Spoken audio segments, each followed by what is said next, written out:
Kind of like we're getting into our yoga positions for the day. We're getting ready to go out. Yeah. What's up, ladies and gentlemen? Thank you all for coming to the show today.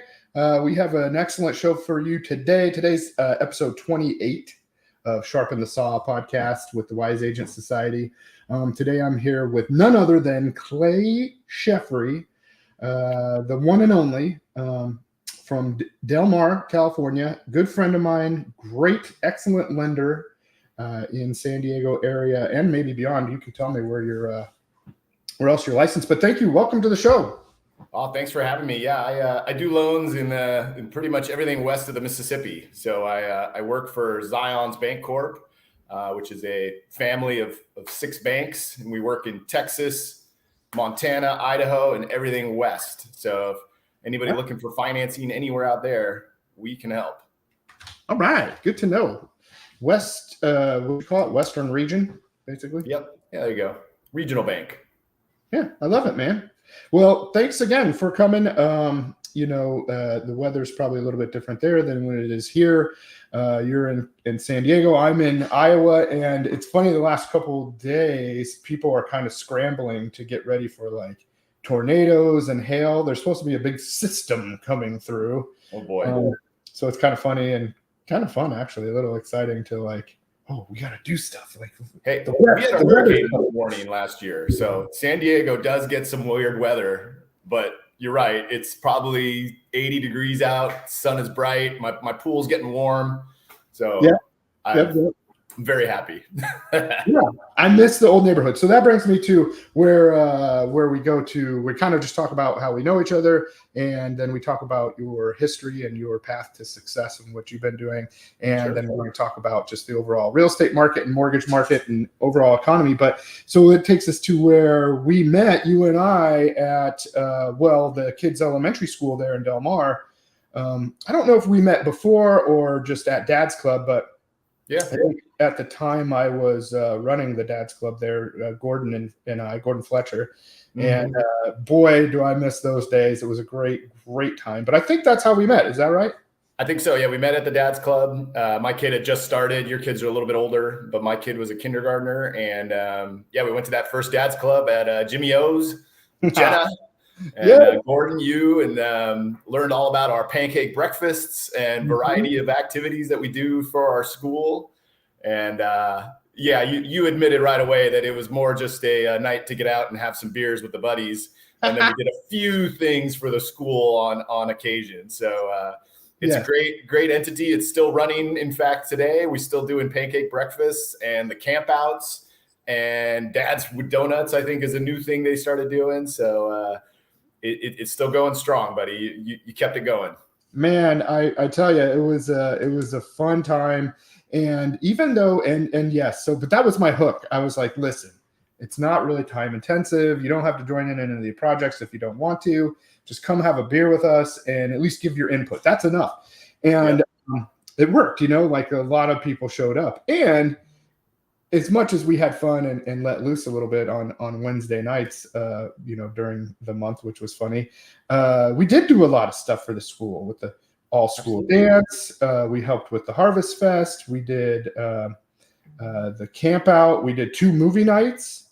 Yep. I mean, we did pancakes. Yeah, the pancakes were the biggest hit. And then, now for the last couple of years, they've been rebuilding the school. So it's been kind of this turmoil transition phase. But I imagine, all the kids will be in the new school next year.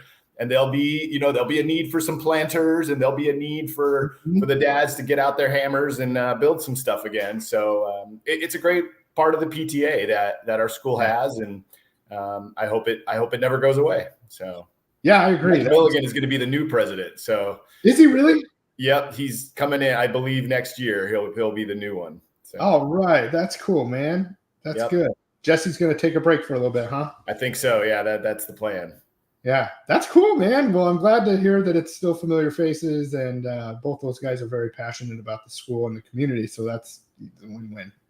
Absolutely. Yeah, man. Well, I miss you, miss the neighborhood, miss all the guys and all the gals that are around there. The culture there was so cool and amazing.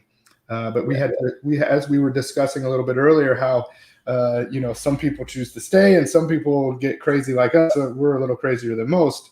We're on move 21 so far since we've been married. We've already moved once since we moved to Iowa this time, and it's been a year and a quarter.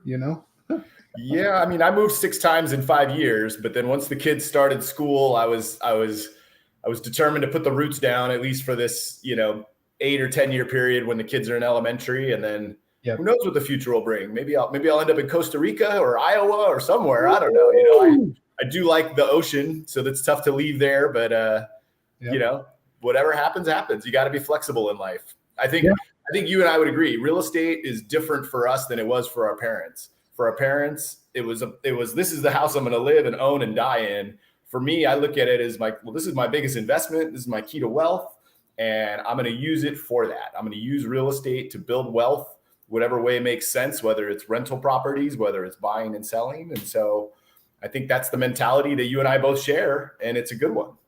Yeah, I agree. And there is some sentimental stuff. Like we've moved in some of our houses we've owned, we've kept and then moved in and out of them several times and but for the most part, we treat it as an asset and, continue to use it that way. But it is, moving, it's not fun. We'll just put it that way.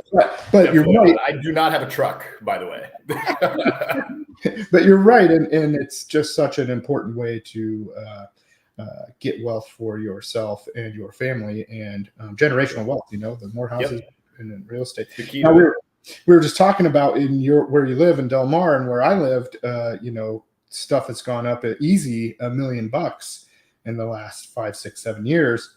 The particular house that I had bought and sold went up for $1 million in 18 months even. So that one was we were talking about how that was a kicker, but at the same time, that was during the pandemic. We didn't know what was going to happen. We didn't think prices were going to go up. So here we are, and we've been on an adventure ever since. And that's okay too. That's fun. That's life. Absolutely. Yeah. So I've owned 3 pieces of property, and even the one I bought at the peak of before the crash in 2006, I held it and made money on it. And so, real estate is definitely a thing that you can make a lot of money on in the right way. And you got to be smart about it. You got to know your tax laws. You got to do all that. But I certainly, in my career, have just learned that anybody with money, most of them, 80% of the people that have wealth, they have it in real estate, or they've made a big chunk of it through real estate, buying, selling, renting, whatnot. Because why not have people pay your mortgage for you and build equity for you? 100%. It's funny, that Claremont house that we just sold, our last San Diego house, we were renting that sucker for $4,500 a month, and I feel like we were under renting it. But for like a 3-bedroom, 2-bath, 1,150 square foot house, that was in Claremont. That wasn't bad, man. I would have bumped it to 5,000, but we sold it instead. But yeah, I feel like I could rent this house here because of the school district, for $7,000 if I really wanted to. But where am I going to live? So it's right. you gotta balance all those things out. So yeah. Well, cool. Well, that's good stuff there.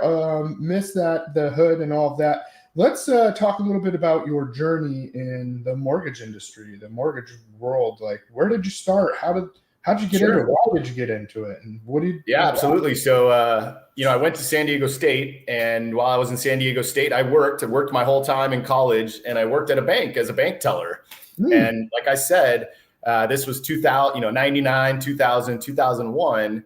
And at that time, it was pretty obvious to me, working as a bank teller, the people that would come in and deposit checks. You had the guy who had the little restaurant, you had the guy that was the locksmith, and then you had your real estate agents and your mortgage brokers. And when you looked at the size of those checks that were coming across the counter, those real estate agents and mortgage brokers were always depositing the bigger checks. And so I just kind of looked at that, and I saw like, hey, this is the path for me. I didn't really know what I wanted to do in college. I got a psychology degree, which is great for sales, teaches you to listen. But I didn't want to be a psychiatrist and just listen to people's problems. I love teaching, but I realized being a teacher is not going to not going to really pay the bills or give me the lifestyle that I wanted. So I kind of took those and mended them together and actually got a job off the teller line, if you will. So I would talk to people about, what they did. And one guy who was, unfortunately, I'll say he was what you would call a fly-by-night broker, worked out of his house or, his condo that he rented. But back at that time, he had a real estate license and he could do mortgages. And so he hired me. I was his only employee. And I worked for him for about 2 years and basically learned a lot in the old trial by fire methodology of learning, because he basically just threw files at me and said, here, we need to get this loan done. And I was like, what? And so, for 2 years, I did everything for him. I did his bookkeeping, I did his processing, I did his marketing, I did his accounting.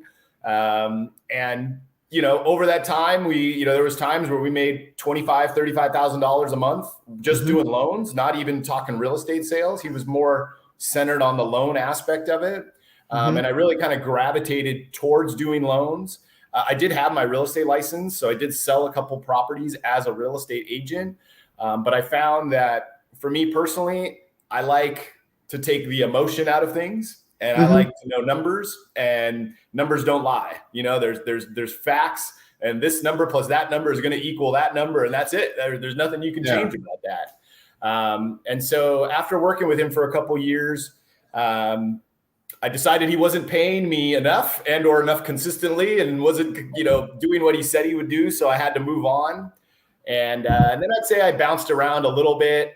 I went and worked for a little broker for a time. And then I landed as a gentleman's assistant. And he worked for a company that was called First Capital, which was a direct lender for Prudential. So they sat inside the real estate offices of Prudential California Realty at that time, which is now Berkshire Hathaway. And as his assistant, I really learned a lot about developing those relationships with the real estate agents, understanding what their needs are, understanding how important it is to have that follow-up, that consistency, and also that, in the world of lending, there's so many options, right? There's so many different options between FHA, VA, conventional, portfolio, direct lending, hard money. And so I started to develop this understanding of all the different buckets that are out there. And I worked for Tim for a while. I think I worked for him for about 5 years. And then it came to the point where I was developing so many positive relationships and bringing in so much business for his team that I felt I was being underpaid, underappreciated. And so I asked him, like, hey, can we develop a bigger partnership where we're more 50-50, where it's not just LO and assistant? And he was unfortunately unwilling to do that. We're still friends to this day, so there's no ill will there. But I needed to move on to find something that would work for me. And actually that was right around the crash. And so things were tough, and so that's when I decided to go work for a bank. And working for a bank is a different monster. Banks have positives and negatives with them. They always have their unique portfolio of programs that are pretty much unmatched in the industry. And then they do everything else, conventional, FHA, et cetera. The bank I went to work for was called Union Bank, which is no longer around at this time. But Union Bank was really special because they had a product that amortized over 40 years, which is still unheard of in the market or even in the industry anymore. Nobody does that. So their product was so unique that I really developed this strategy around sell what you have that's unique and sell it till you die. And so everywhere I've ever worked, I've always looked at what can I do that nobody else can do? What can I do that'll set me aside from the next guy? And so Union Bank, I started again as someone's assistant. And after about 8 years, I worked my way all the way up to being a manager. So I was managing other LOs, helping them sell our unique product while still selling on my own. I think that was one of my big, things that set me aside as a manager, is because I could say I'm in the trenches with you, selling just like you are, facing those battles every day, facing the pricing challenges. And then unfortunately, Union Bank got acquired by a bigger bank, US Bank. And US Bank wasn't really a good fit for me. They were just too big. They were doing too much. They had too many people that I was competing against my friends day in and day out. Mhm. And so I came to work at the bank I'm at now, which is California Bank and Trust. And California Bank and Trust, like I said, we're a regional bank as part of Zion's Corporation. So we're not that big. I'm one of 4 loan officers in the whole San Diego area. And so I really set myself aside of I have these unique products, these unique offerings, these guidelines, et cetera, that no one else can offer. And that's how I have my success, is being that guy that's unique and different from everybody else out there in the market. Because as you know, there's a lot of brokers, a lot of direct lenders. There's 100 guys that'll do an FHA or a VA or a conventional loan, and they'll all just fight between each other about, well, my rate's this much better, and I got $100 lower in fees, and I didn't like that. That's not my niche. I like providing a specialized service and a specialized product to a specialized group of individuals. Yeah, I like it. And I really liked Union Bank too. That's funny that how that went, because I thought it was a great company. I knew a few people there that were high caliber, professionals. So they really worked with the wealthy. So, when I was there, I did a couple of $5-6 million loans. I had a colleague who did a $12 million loan. And what's interesting, and if the mass populace don't know this, but banks, they don't pay us the same as everybody else. You have set limits. You can only make so much money on one particular loan. So whether it was a $2 million loan or a $12 million loan, the loan officer was getting paid the same exact amount. And so a lot of that greed that often is sometimes associated with the industry was taken out of it. And that just fit me better. I didn't like thinking I was gouging somebody or making too much money off of something. Not everyone needs to get paid, but it did take that greed away from it. I hear stories of guys making 4 points on a deal, and I just cringe because it's on a loan that's not right. It doesn't fit with me too well. So right. Yeah, that can be almost predatory, or taking advantage. Sounds 4 points. That sounds like reverse mortgage almost. Reverse mortgages get a ton. It was a hard money deal somebody did. It was a $4 million loan that was hard money, and the guy said he made 4 points on it. And I just did the math. I'm like, wow, you made you made almost $200,000 on that one loan. That's crazy. Yeah. So I never done that. Well, that's crazy, and that's cool, and that speaks to your character, and that's why we're friends, and why that you do so well in your business, is because that you are a good person, and you're not trying to take advantage of people. You're trying to be make money and give value to people. That's what I talk about a lot, especially on the show, and what I do as a real estate coach and as a mentor and a recruiter and real estate agent, all the stuff that I am. It's all about giving value to people so that they feel good. I like making money. I'm a good businessman, but I also want to provide value and help people first. That's my first priority. And by doing so, then I get more business and referrals and educate and advocate. That's what we do. Yeah, that's exactly it. And I think those are the best types of business people out there, because they're doing it for the right reason, Right. Yeah. I mean, I like making money too. Don't get me wrong. But I like working hard. I'd rather do 20 loans at 1 point than one loan at 20 points.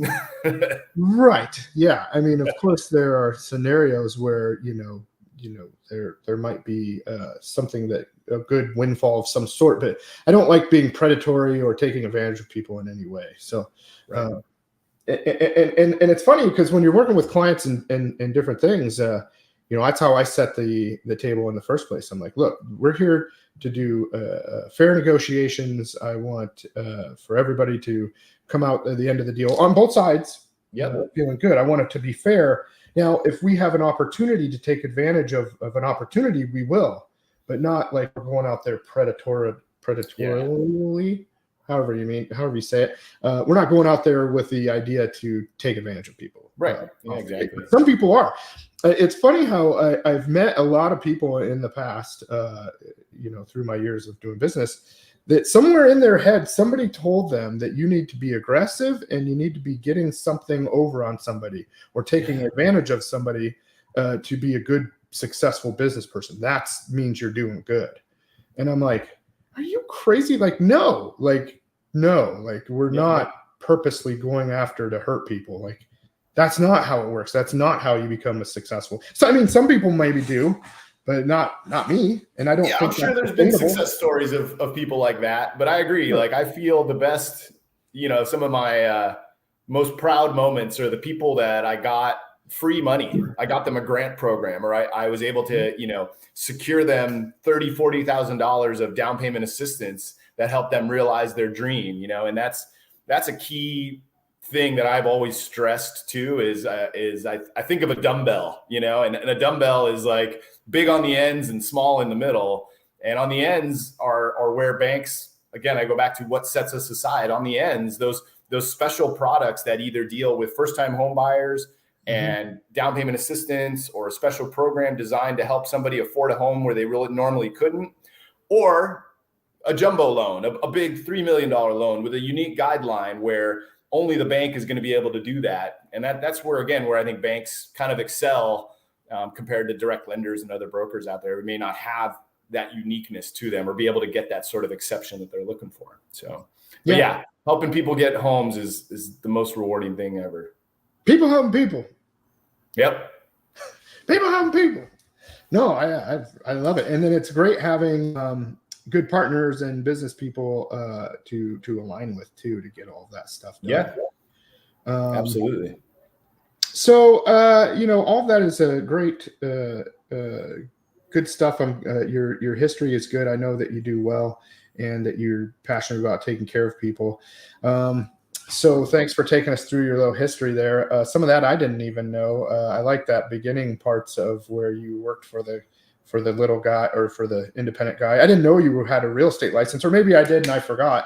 Yeah. But that's cool. It was all the way back in 2002. So it was a different time back then, In fact, when I bought my first loan, or my first house in 2004, it was one of these stated income, stated assets, no money down, 100% financing, 80% first, 20% second scenarios. But again, to go back to what we were talking about, there is so much wealth to be made in real estate, and it goes, if you can find a way to get into a house, you should do it. And that was where I was at. I was like, I need to find a way to get into a house. So I bought a house. I rented out my rooms to other people, randoms. I didn't have kids. So it was my wife and I in one room, and then 4 other random people I met through Craigslist in other rooms, helping me pay my mortgage. And that one house turned into what I got now. And so, house hacking. Exactly. I was house hacking back in 2004 before it was a thing. Yeah. So it was, I almost even converted the garage into another bedroom, but I decided not to. I had a classic car I wanted to keep in there instead. So what classic car did you have? I still have it. My 55 Chevy Bel Air. Bel Air. Yeah. I remember is it yellow or red? No, it was orange and white, but then so I forget what year you left right during COVID, and during COVID is when it was being rebuilt. And so I got it rebuilt at the end of 2020. So back then it was not even operable. It was just a roller. Okay. Maybe that's what I saw. Another story. Maybe some pictures, or I remember bits of the story for that. So is it orange now too? No, it's blue and white. Ooh. Yeah, send me some pictures. It's super. I could walk over into the garage and show you. Oh, well, maybe at the end. But no, that's super cool, dude. Yeah. I love that you did the house hacking and all of that stuff. So where was that first house? That's what I was. The first house was in Claremont. In Claremont. Yeah, so just west of the 805 and north of Claremont Mesa Boulevard. Okay, that's not far. Like in that upper east corner of Claremont. Yeah, that's not far from where we had our house. We lived in Claremont more than one time, but yeah, cool, man. And now look at you, all grown up and in Del Mar. Now I live in poor Del Mar. Okay, everybody needs to know there's a distinction. So I look east, which is poor Del Mar, versus west, which looks rich Del Mar. So there's a clear distinction. You are west of the 5. West of the 5, but east of the ridge. So yeah. I mean, technically, I guess I was too, off of Mango. Yeah, there. No, you were in Poor Del Mar. Yeah, Poor Del Mar. Okay. I mean, still Poor Del Mar is still Poor Del Mar, but it's Del Mar is still $1 million homes. Yeah, most people are like, "What? This is poor." But no, it was. It's a great neighborhood, good stuff. So let's move into maybe a little bit about what's happening today and I don't know, rates and the market in general. Yeah, like what? Yeah. Any thoughts? What do you got? What are you seeing? What are you hearing? How are you feeling? I think most people will agree that everyone thought rates would be lower by now. Mm-hmm. I personally did not think that. I watched the inflation numbers and I could see that they just were not coming down. And the simple fact of the matter is the Fed has no reason to lower rates. If the economy is humming and jobs are still being added and unemployment's low, they don't just focus on real estate. That's not the only thing they care about. They care about the economy as a whole. And so at the current federal funds rate, the inflation numbers are steadily coming down. They're not dropping as fast, but they're not going back up, fortunately. And so there is no reason for them to lower rates and pump more money into the economy, which is going to push inflation back up. Yep. And so, with rates the way they are, you have the mindset of some people thinking, well, I'll buy when rates come back down. And that's not necessarily, in my opinion, the smartest strategy. As I said before, if you can afford to buy a home today, you should buy a home, because if you can afford it now, it can only get better, right? It can only get better. Your payment can only get lower if rates do come down. Right. And frankly, if they go up, then you still have a better rate than if exactly. they go up. If rates go up, you're still set. You still got the payment you locked in for. Depending on the loan term and the product that you chose. And the reality is when rates do come down, home prices will continue to go up, and more people will flood into that buyer's pool. Thus making those that time of 2021 and 2020 where there's 37 offers and it's a bidding war and people are overpaying for properties. That is truly a possibility for when rates do come down in the next maybe 18, 20 months, if at all. There's a lot at play. We got politics, we got an election. Fortunately, they say the Fed is independent from politics and they don't make decisions based on election cycles or whatnot. And I want to believe that that's true. However, it does seem historically things do follow a trend. So I'll leave it at that. But I think on the first-time home buyer front, the reality is there's a ton of programs out there designed to help people buy homes. And that the information or the spreading of this information is the hard part. As an example, one of the big reasons I came to work at my bank is we offer a product that allows a home buyer to put 3% down, so less than that you have with FHA. And even there's a conventional program that's also 3% down. But the key kicker with our product is we are looking to help people in majority areas. So as long as the area that the house is located in is in what's known as a majority area, which is all of Southern California, if you can imagine, we will pay the mortgage insurance for the borrower. So that's 3% down, no PMI, in a minority area, up to the loan limit of $766,000. Wow. So it's an extremely aggressive product, because for most people, the biggest hurdle they have in getting into a house is the down payment. Right. That is the biggest thing. They got a good job, they got good credit, but they're paying $4,000 in rent. And so they can't save enough to buy a house. Right. I think that's the biggest hurdle that people all across this country are facing. And maybe in different parts of the country, it's less than 4,000, but it's all relative. Yeah, but their income might be relative. If you can take out that hurdle, if you can bridge that gap with either a program that has a low down payment and avoids the PMI, which is the biggest thing people are so concerned about avoiding, or if you can find grants or different programs to help you get that down payment, then people can afford. And it's helping those people that I've really focused on this year. Additionally, in that same line of thinking, there is a lot of grants out there now to help indigenous or minorities or people of color. It's called BIPOC, which stands for Black or Indigenous People of Color. Okay. And for example, in San Diego County, there is a grant of $20,000 that you can get if you fit that criteria. with a maximum income. And that's another key thing, is a lot of these programs have different income restrictions. But this one allows for their income to be as high as 150% of the county. And so to give you an example, if a family of 4 is making $175,000 or less, they can basically buy a home of, let's call it $780,000 using my program and coming out of pocket with less than 10 grand. Wow. So if you have $10,000 saved up in San Diego County and you're a family of 4 making 175 or less, that can be a reality for you. Did you say less than 10? You'd be 10 grand down basically out of pocket? I said less than 10 grand out of pocket. Yeah. Because the math on that is, what's that? Because you get a grant and you get. Right. If you get a grant for $20,000, then you only need about $4,000 for the down payment to make up the 3% down.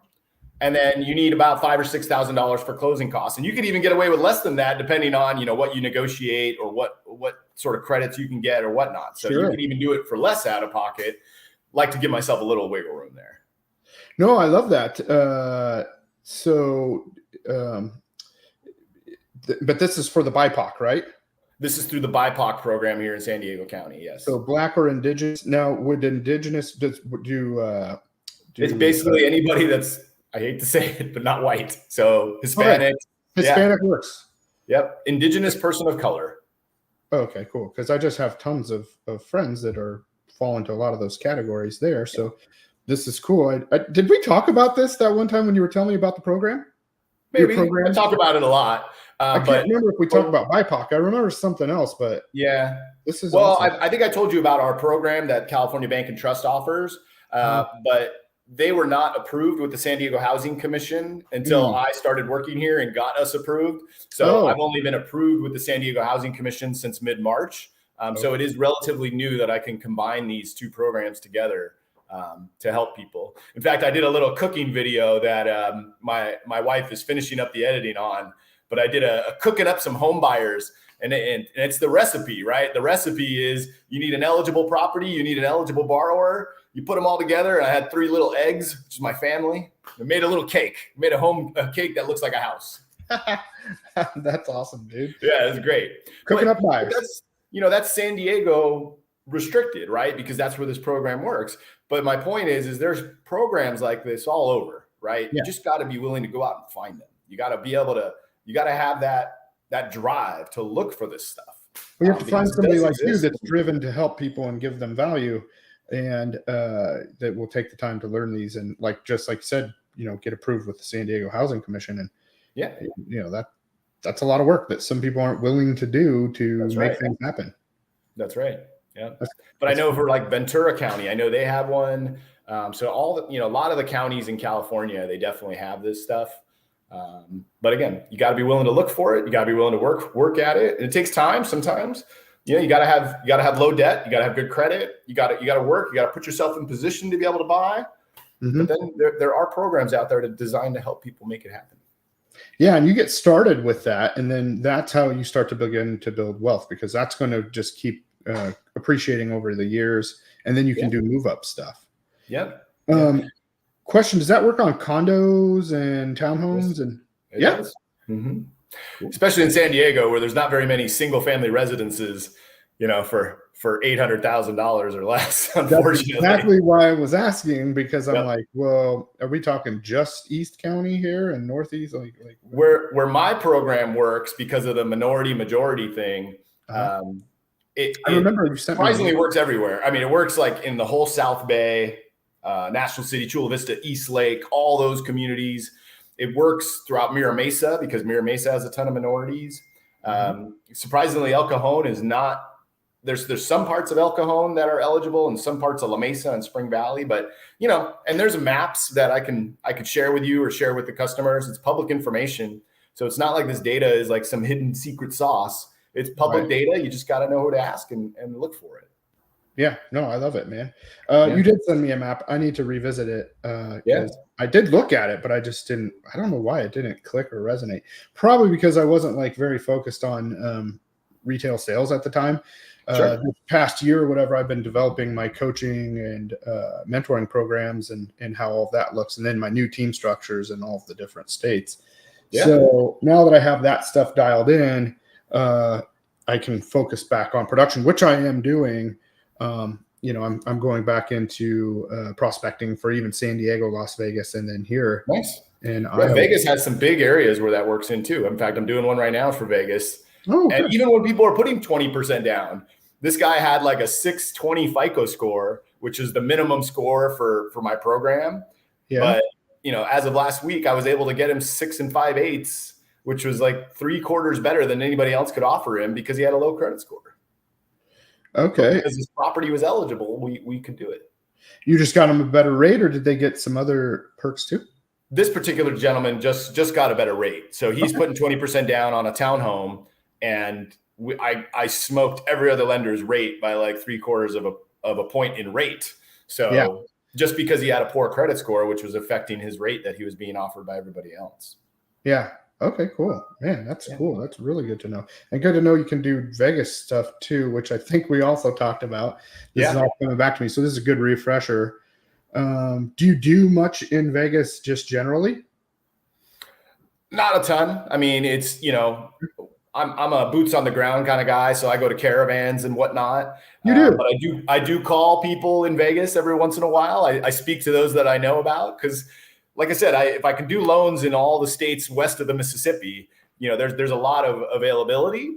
That minority majority criteria is limited in the sense that there's not a lot of minority majority areas in Utah, but in Vegas, in California, in Arizona, New Mexico, all those states, there's big pockets where there's Hispanic, as long as it's over 50% minorities in the census tract, it's going to be eligible. So in the states where that is prevalent, which is the South, that's where I focus and try to do business.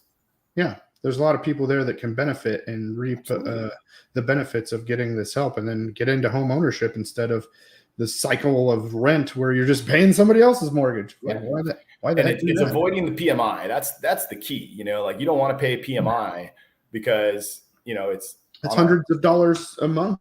Right. On a $300,000 house or a loan, it's easily $160 a month, if not more, depending on all the details. And so that every dollar counts in this world, and I'll just re-add, a reason a lot of people go FHA is because it allows for a higher debt to income ratio. So 50% of your income can go towards your debt, sometimes even a little bit higher. Our program, if you have at least a 700 FICO score, you can have 50% DTI. And so it's just as aggressive with all those aspects. Cool. I'm taking notes here. I see that. I like taking notes. That's how you know I'm paying attention. What's that? That's how you know I'm paying attention. That's right. I was just reading. I'm reading a couple of books at the same time. Well, I'm reading The One Thing by Gary Keller. And then I'm also listening to Start With No by Jim Camp. Okay. That's a cool book. You should look into that. What's the premise? It's about negotiating, and just negotiating in general. Yeah. And then, of course, The One Thing is talking about narrowing your purpose down, and so that you can get on a mission and a track for fulfillment.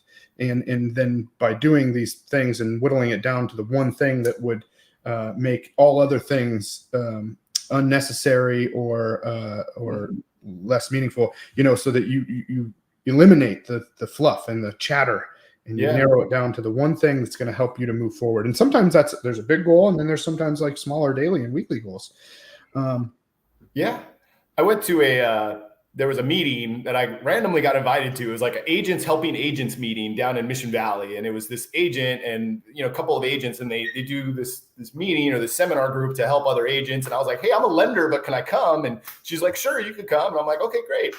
And I picked up two really key things to approaching business every week that ever since then, I wake up every morning and I tell myself these two things. And number one is to be grateful, right? Be grateful for what you got, because we are all blessed, right? You, me, everybody, we are blessed. I mean, I live in San Diego. I have healthy kids. I'm healthy. My wife's healthy. Those are all things to be extremely thankful for. And so I never there was a point when a business was slow where I was angry. I was, and so being grateful is very key, and it helps you just step back and realize that, look, it'll be okay. Just keep trying. And then the second thing was follow up, because for a period there, I was cold calling, 40 people a week, and follow, just like with you, Shay, right? Like I told you about this program once, but I needed to tell you about it twice to really sink it in, right? Maybe even 3 times. And so my follow-up was very, very poor. And in this market, the ones that are going to continue to eat and continue to be successful are those people that are diligent about everything they're doing, and they have to be deliberate. And so oftentimes I'll spend 2 days a week just following up with people that I've already made contact with, just to make contact with them again. And I have so much respect for real estate agents, because you find the clients, right? You guys find those buyers and have those really difficult conversations and ultimately get them to talk to me, the lender. And so it's totally acceptable to have to tell you more than once about something, because you guys have a really tough job. Yeah, right? We're all over the place. It's like I have to respect that I am sometimes just noise, and I need to make sure that my noise gets through. And so it's about following up 3, 5, 7 times. Yeah, you're right. And here's something that has occurred to me recently too. I've gotten away from my one thing, which it's taken me a while to whittle this down, but it's having conversations. I mean, that is it. That is seriously it. And the conversations are, first of all, first ones, just like you said, and then the second one, it's just as important to do the follow up.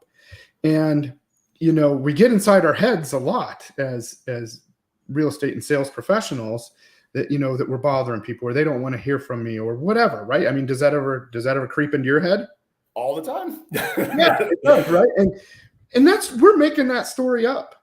Yeah. We're totally making that story up, because I'm thoroughly enjoying having this conversation. And I'm super pumped that I listened to this again, your programs and stuff, because I just wasn't in the time when you called before. I was doing some stuff, and it wasn't on my radar at the time. I was happy to hear from you, but it's just like, okay, cool. Right. And I glanced at stuff, but it went over, but now it's relevant. So, that's the same for other people, whoever you're calling. So me too, when I'm calling agents to invite them to one of my events, or when I'm calling prospects or past clients or people just in my database, I have huge databases that I'm starting to call again. And it's, and this is the book talks about this, the one by Jim Camp, Start with No. It has a whole process of building out your mission and purpose, statement, or mission and purpose statement, whatever it is.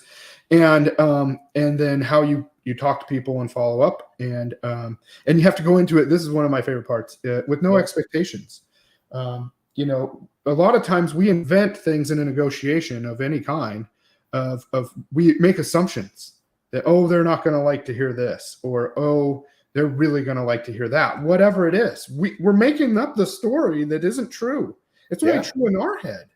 So what he talks about is going into it with no expectations. He calls it blank slating. So just go into it and ask good questions. Ask interrogative-led questions. That's the key. And then let them tell you what. And then what the expectations are from their world, because that's what we want to know. We're not living in our world. We need to have our goals and our solutions and what we're helping people with come from their world. It leads to live in their world. So, and just have no expectations. So when we're calling to add value to people, and whatever it is, so if it's me just checking in with somebody to see if they thought about buying or selling a house sometime, soon, I just checking in with you to see if there is anything there, and then they'll start talking to you, and then you can ask them questions. They're like, well, I would, but except the rates are so high, or whatever. Oh, great. If the rates weren't so high, then would it be something you'd want to do, is to move, or whatever. But anyway, you start the conversation, and the better questions you ask, the more you learn what's really important to them, because the surface level stuff isn't going to tell you. And sometimes it's more than one combo. Yeah. One of my mentors or people I was their assistant to when I first started at Union Bank, he had a saying, and it said, you don't plant a seed and hang a tree the next day. You know, you have to plant a seed and watch it grow. And, you know, I very, very much believe in that statement, because you do have to have thousands of seeds. You got to plant as many seeds as you can every day. You know, every week, plant 20 seeds and they'll start growing. And so it's like you said, you know, when you're a real estate agent and you're looking, if you're focused on buyers or you're focused on sellers, right? The best thing you can do is stay in touch with those past contacts, right? Yep. Because they are the ones that are going to likely refer you somebody who, oh yeah, I heard, and I just spoke to my real estate agent. He said he heard of this new program, you know, and so you talk to your past buyer who you helped purchase somewhere. They most likely are going to have a friend or coworker where if you gave them good service and you plant a great idea for them, that will help. That'll help. That way you get other people planting seeds for you, which is like the better way, right? Build it out exponentially. Leverage. So, yep. Leverage. 100%. Yeah. And the best way to get leverage is to give value, right? So if you give value to some people, then they will help give value back to you in whichever way that they can. And then that's leverage. Then when people are talking positively about you and sharing the good experience they have with you, or sharing that, even just you reaching out to somebody to let them know that you have this cool thing that could help and add value to them. I mean, like, that's how it all starts. That's how then they can take that and they think well of you, and hopefully will think of you when it comes time to do business, which is also our job, to make sure that we are staying top of mind, right? That's right. That's right. Well, for me, it helps to say, hey, I found a free money program. Everybody loves free money. So yeah, no, that's the best. So that's cool that you have these programs. We'll have to talk some more about them and how they all work. Sure. Let's segment into, for our last bits here, about the NAR settlement. This is a hot topic for everybody, and just wanted to get your take on it and see what your thoughts are, and or what you're seeing as far as, do you have any news on the VA side, like what's going to happen with that? And so I think everybody agrees both agents should get paid, right? Sure. I think actually in a lot of cases the buyer's agent has a harder job than the listing agent in some cases, not all. It's maybe more time consuming. Sure. Yeah. And you're putting people in your car and you're driving them around and you're doing all this activity, and we wrote 25 offers and none of them stuck. So I got nothing. Yep. And so that certainly is, I acknowledge that 100%. I have heard a lot from all the agents that I hear in the industry that listing agents, buyer's agents, for the most part, nobody is happy with the change, and nobody wants to not pay the buyer's agent. Everybody wants to get them paid. So when they're pitching a caravan that, oh, I got this listing, I got agents still verbally vocalizing, and we are paying a 2.5% commission to the buyer's agent. Sure. We're paying a 2%. They're still advertising it in their own way, verbally or whatnot, because they do value buyer's agents and they do think it is important. I mean, buyers deserve representation. That's 100%. We don't want to move backwards 30 years when there wasn't buyer representation. That makes no sense. I agree. Because then you're just taking advantage of. Yeah. I think a lot of the sentiment is, well, the lender's got to figure it out. The lender's got to figure out a way to fix this. Well, that's why I was asking you. I figured you'd have the solution. Well, I do kind of have a solution. Okay. Kind of. Right. Going back to my program, right? Mm-hmm. It's not LTV sensitive. And so you get the same rate whether you put 15%, 10%, 5%, or 3% down. The rate stays the same. And because there is no PMI, there's no adjustment in the PMI. There's no adjustment at all to a PMI because it's not LTV sensitive. Yeah. And so as long as you are dealing with a buyer who is not going with the bare minimum of 3%, as long as they are working with 5% or more, this program and again, and I have another solution as well. This program is kind of a viable solution, right? Because if you're the buyer's agent and you write an offer where you're writing at 700,000 and that's what the house is worth. But in order for you to get paid, you have to write that offer at 715 so that you make your $15,000 of commission. But then unfortunately, it doesn't appraise at 715. It only appraises at 700, right? As long as that buyer was prepared to put 5% down, nothing is really going to change. Because instead of being at a 95% loan to value, they're at a 97% loan to value. Nothing changes with my program. And it still fits in the program. Still fits in the program. It doesn't change their payment. It doesn't change anything. And so in that respect, This program serendipitously was built for this, even though that wasn't the intention. On the other side of the spectrum, when you're talking about not first-time home buyers, but jumbo buyers, ironically, we have in our guidelines a guideline that says if an appraisal comes in short by 4%, we will meet up to 4%. We will meet the buyer in the middle and provide them, for an example, 82% financing without any adjustment to the rate or payment or adding PMI. Specifically, if the appraisal were to come in short. And so it's called like a split the difference guideline, where we will adjust our guidelines by up to 2% if the appraisal comes in short in order to not alter the terms of the loan. And so that's, again, going back to what do you get with banks? You get this flexibility of their portfolio. I happen to know that there's other guidelines with other banks that says we will work off of the appraised value and not the sales price. And so if you had a transaction for $2 million, but it actually appraised at 2.2, well, that buyer is going to get the benefit of that, And so unfortunately, I don't have any clear answers about the NAR settlement. I don't know that the VA, FHA, or Fannie Mae has done anything because, as I understand it, it's not finalized. It is a settlement, but it's still being appealed. And until that actual process is finalized, nobody's going to do anything. Agreed. It sounds like to me that the attorneys have been in communication with, that the entities have been in communication with the DOJ. So it sounds like this has been like agreed to behind the scenes. I don't know that for sure, but that's from the things I've read, the articles and everything. It seems like it is, but it still needs approved by the judge. Yep. And I feel like the judge has been involved also with these dealings. Yeah. What I heard that is Berkshire Hathaway though is they're challenging it big time. Like they are launching that they are mounting a defense or a counter or whatever. I know EXP put aside $100 million to use in that case. I don't know that we've done anything specifically.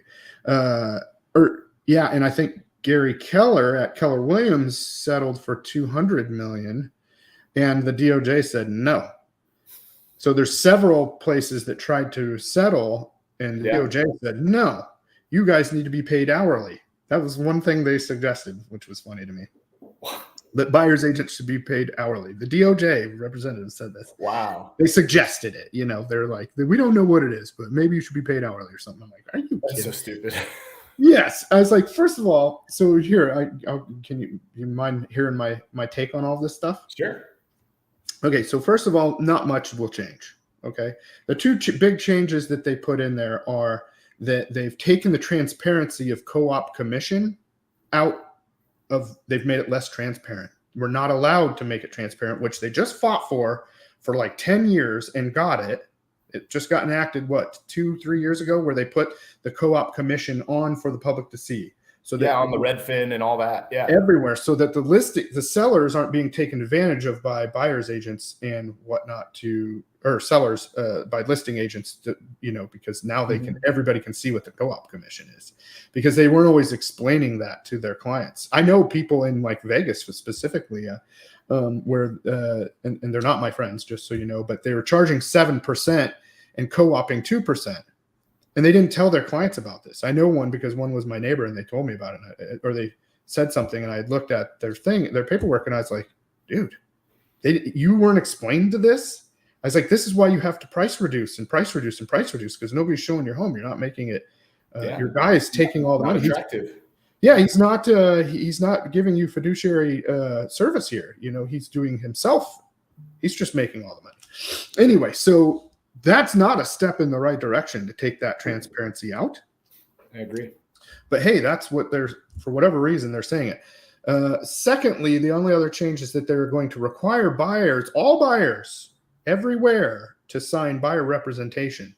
So that means they have to hire the realtor for sure. So now, historically, I've coached and done buyer representation agreements, and I always call it the hiring paperwork, right? But anyway, you ever ask a realtor or a client, say, hey, are you working with a realtor? And they might be like, yes, no, whatever. Okay, yeah, they are. Okay, cool. Did you sign a buyer's broker agreement with them?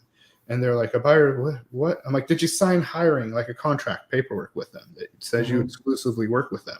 And they're like, no, I didn't sign any contracts. Say, okay, well, whatever. So then they're not really represented technically. It depends. There's a lot more to it, right? Yeah. My point is, when you're trying to have people sign those, a lot of them will be like, well, I'm not going to sign that. I'm not going to sign a contract with you. I'll go work with somebody else that doesn't require a contract. Well, now they can't. So I think it's a good thing that they're going to hire somebody to actually work with them full time. They're going to commit to them. Right? And does that contract, my understanding was it limited it to if I show you a home, you can't go buy that home with anybody else. It depends what your contract says. So you can do a 1-day contract. You can do a 1-property contract. You can do a 6-month contract, just like a listing agreement. Yeah. I've taken so many listings by just going in, like, especially if there's competition for other realtors. I say, I'll tell you what, sign a 2-week listing agreement with me. Would you go to a car dealership and buy a car without driving it? Heck no, you wouldn't. So why would you do that with your $700,000 house, and you just hire a realtor without testing them out first? I'll give you 2 weeks. I'll show you what I can do. I'll do all the stuff and then at 2 weeks, if you don't like it, I'll go on my merry way and we'll part ways. No big deal.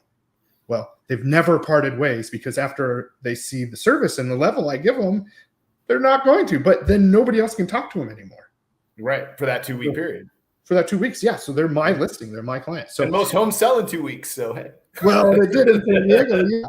But anyway, so it's thinking outside the box, but anyway, I'm saying, so like any of these agreements are negotiable in all the terms. So that's the same with the commission that they'll pay, and it'll be the duration of the loan, of the agreement. Because when I first started too, I'd say, well, I only work with buyers that hire me to work for them. So this is before this was even a thing that was required. Yeah. So I said, I tell you what, we can just do it for a day. I'll take you out, I'll show you how I work. I'll show you how my level of service is. And then if you like it, we can extend the contract. If not, no big deal. So same thing, right? Now, so it just depends on how what services and the value you're giving is going to determine what kind of a contract you can get somebody to sign, right? But the cool thing is that people will have to commit to an agent, which I think is a good thing. It's good for them and it's good for the agent. So all that being said, those are the two major changes. So they're not that big, and they're not necessarily negative, depending on the transparency of the co-op commission. But here's what I see. So sellers are still going to offer a co-op commission any way they can, because that's smart. Right. They want to sell their house. I don't know why you would try to do that.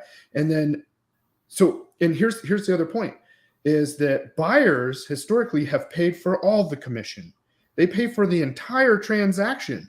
They're the ones getting the loan to fund the whole transaction, the whole deal.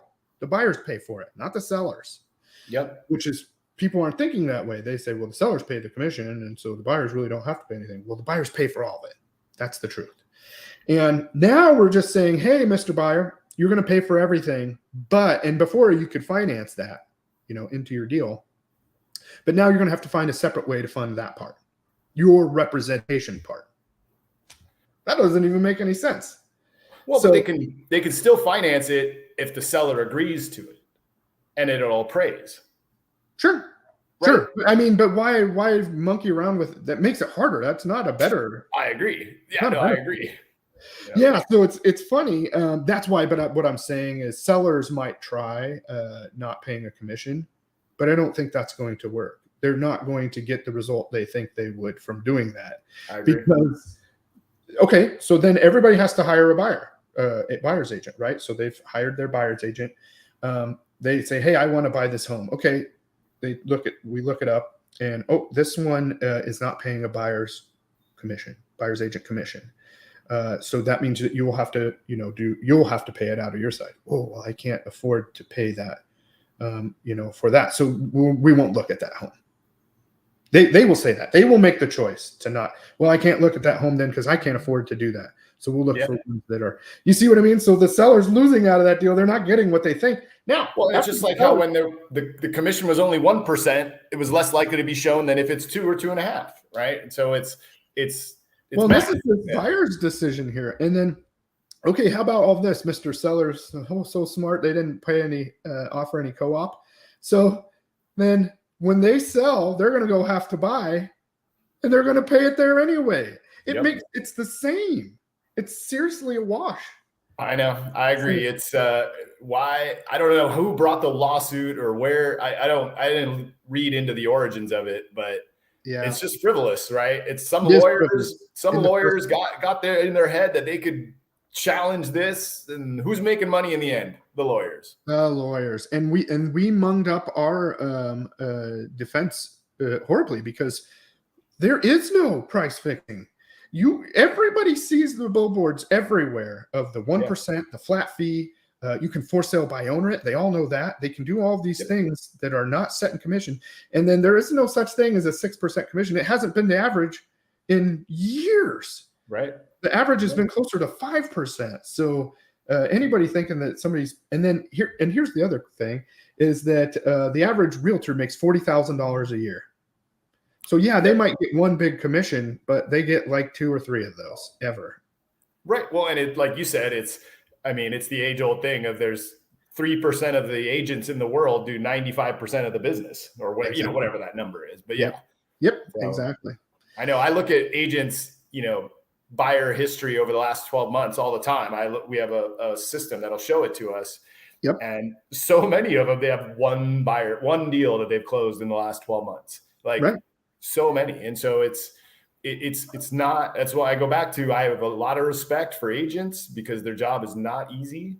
Yep. It's tough to find clients, to work those clients, to be successful, and it's like, even the age old trick of, I'm going to work open houses.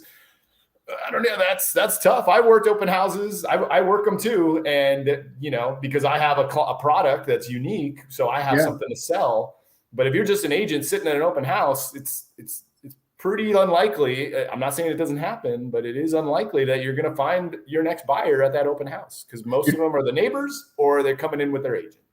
And you're definitely not going to find a buyer for that house. It's less than 1% chance that somebody would come in unrepresented and unqualified and turn out to A, qualify, and B, actually be able to buy that house. It's less than 1%. Very, very low. Yeah. But you do have, I always say that you do have a much better chance of meeting somebody that wants to buy or sell a house at an open house than you do in your office at home.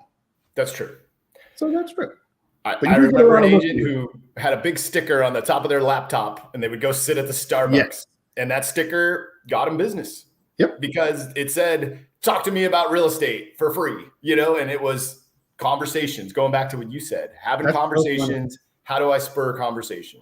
That's so funny. I've been coaching that for years for people that are struggling for business. I'm like, tell you what, take $100, go to Starbucks, give them the $100, say you want a $100 gift card, then give them back the $100 gift card and say, here, I want you to run everybody's coffee through this until it's gone. I'm going to sit right over there. Yeah. And that's it. Not a bad idea. I like say, hey, somebody's buying your coffee. And they're like, who's buying my coffee today? Oh, that gentleman over there. And then you have the sticker on there. It says, talk to me about real estate. And they'll come over and thank you. And they'll either talk to you about it or whatever. Either way, it's a nice thing to do. If you have no expectations except to make somebody's day. Yeah. I mean, it's a tremendous win. That's good. I like that. I never thought of that, buying all the coffee, but that works too. Yeah, $50, $100, throw it down, and then you're definitely going to have people talking to you, because every single one of them will at least say thank you. Nice. Anyway, we're at the end of our time here. Do you have maybe a final wrap up or a good good saying or feeling of something you want to end with? Yeah, my advice I'll give a piece of advice to real estate agents and a piece of advice to consumers. To consumers, always shop around. Always talk to more than one person.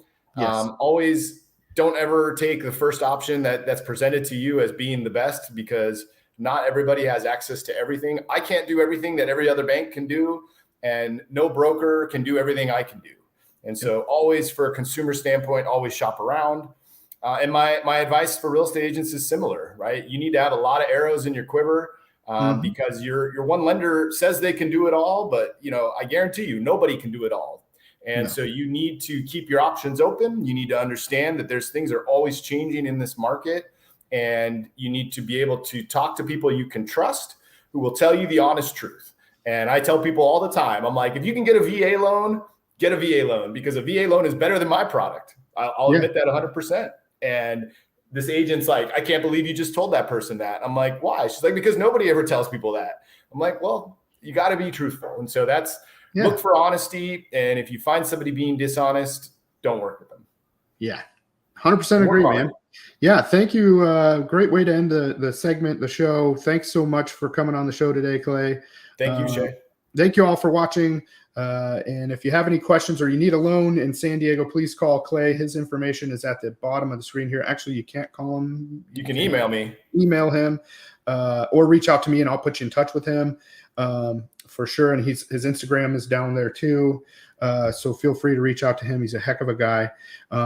And then meet me next week on same time, Tuesdays at 11 o'clock Central Time, 9 o'clock Pacific Time for Sharpen the Saw, and we'll see you then. Thank you all for coming. See you, Shay. Thanks, Clay. See ya.